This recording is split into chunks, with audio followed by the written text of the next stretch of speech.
Oh, dragonflies out here. Crazy. There used to be a big one that sat over there where that camper is. Called it Snowball. That was definitely a dragonfly.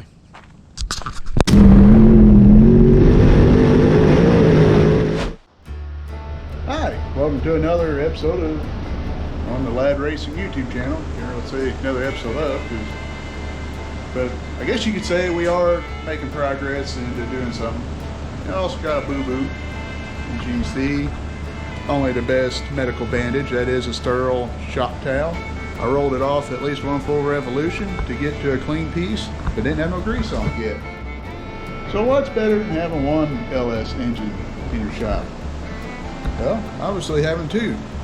And plus, an extra intake. This engine came out of a 2000 Silverado, over 200,000 miles, the odometer wasn't working.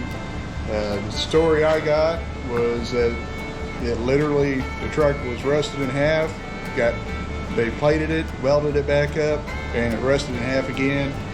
The old boy bought it to actually use this engine in a mud truck.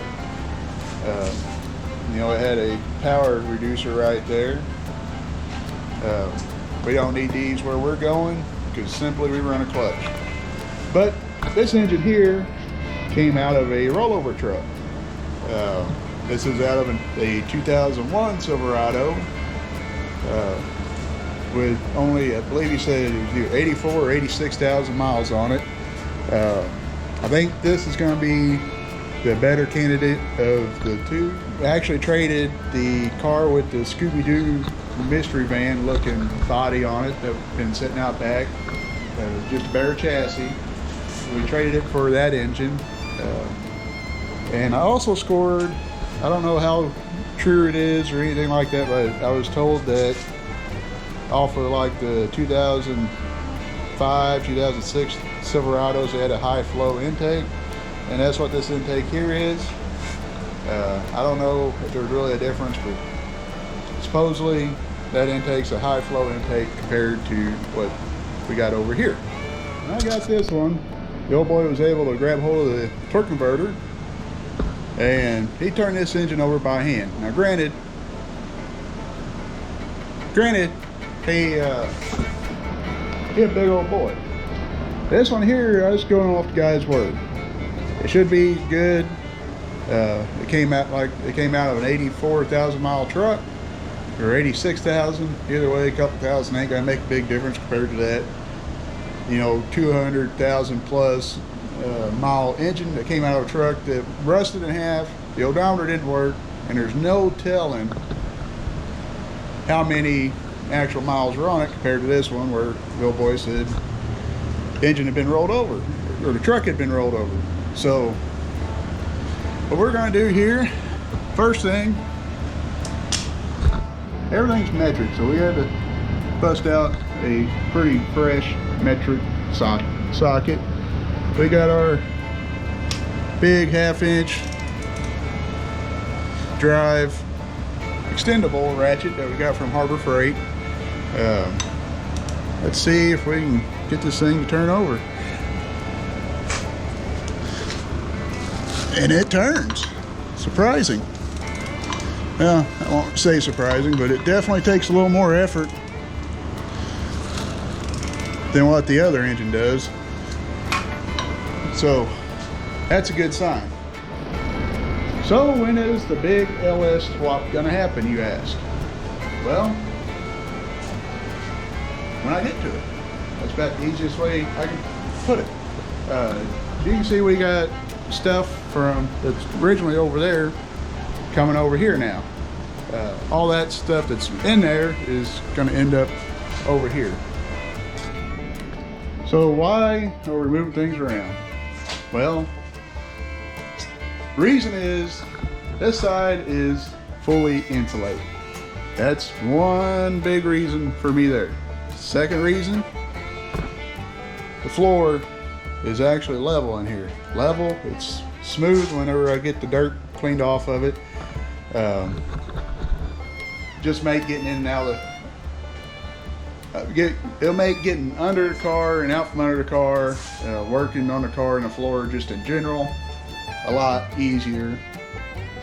Did I mention that this is insulated? So I could put my air conditioner in that window and it should stay fairly cool in here. And I got a wood stove, you can see the pipe right there, that I can stay plenty warm in the winter, and I could probably just put a little electric heater out here and be plenty warm. So what we're gonna do, we need to get this table all cleaned off, the workbench or whatever you wanna call it. And we're gonna strip this out of here. It's gone. We're gonna bring my red toolbox, wheel it on through here if it fits, wheel it on in here. We're gonna put that sucker probably right there. We may end up putting it over there, but we're gonna put it along this wall somewhere. So out here, I picked these up from, actually my neighbor over there has a machine shop. He was throwing these out.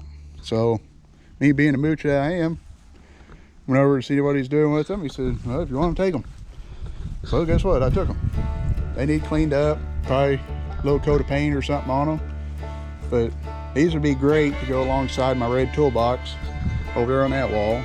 And we may put one over here and maybe get rid of some stuff over there. I don't know yet, but these would be a great, don't really say investment, but a great find to help with storage or whatever I need to do with them.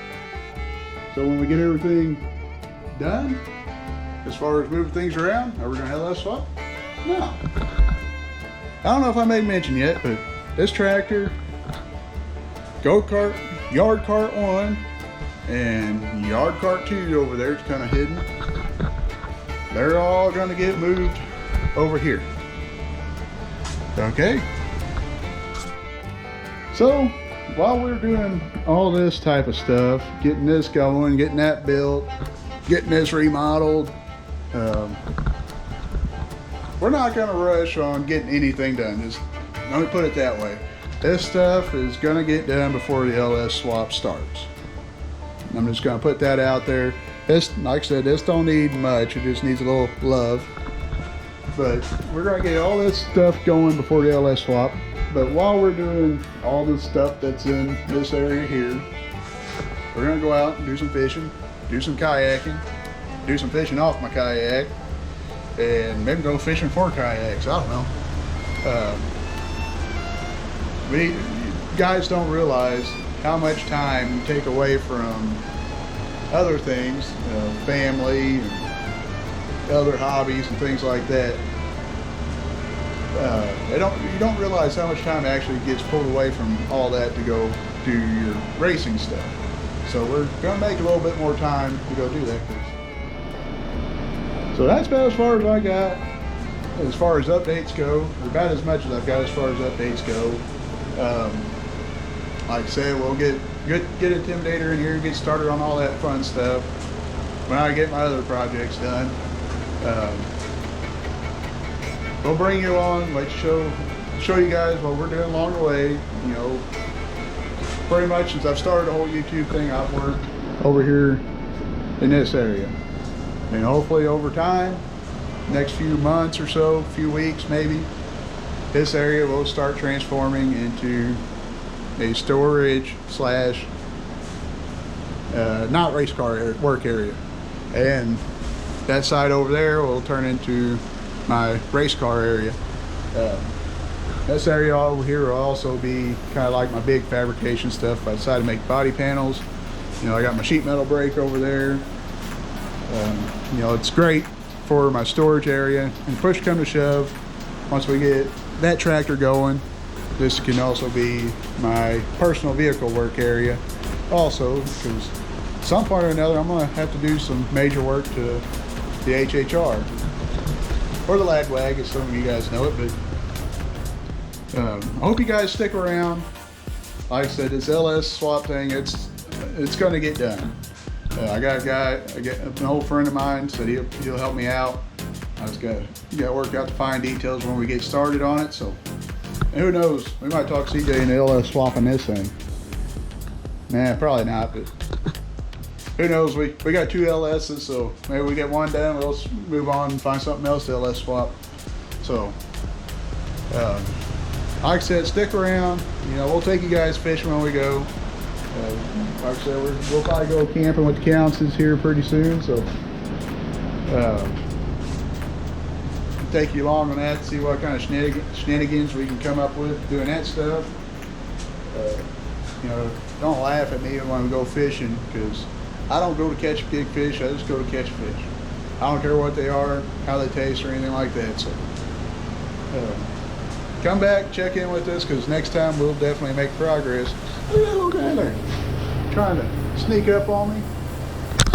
Ha. You guys got him for me. It kind of knocked you out of violation there. But either way, we're going to close this one out. Enough rambling.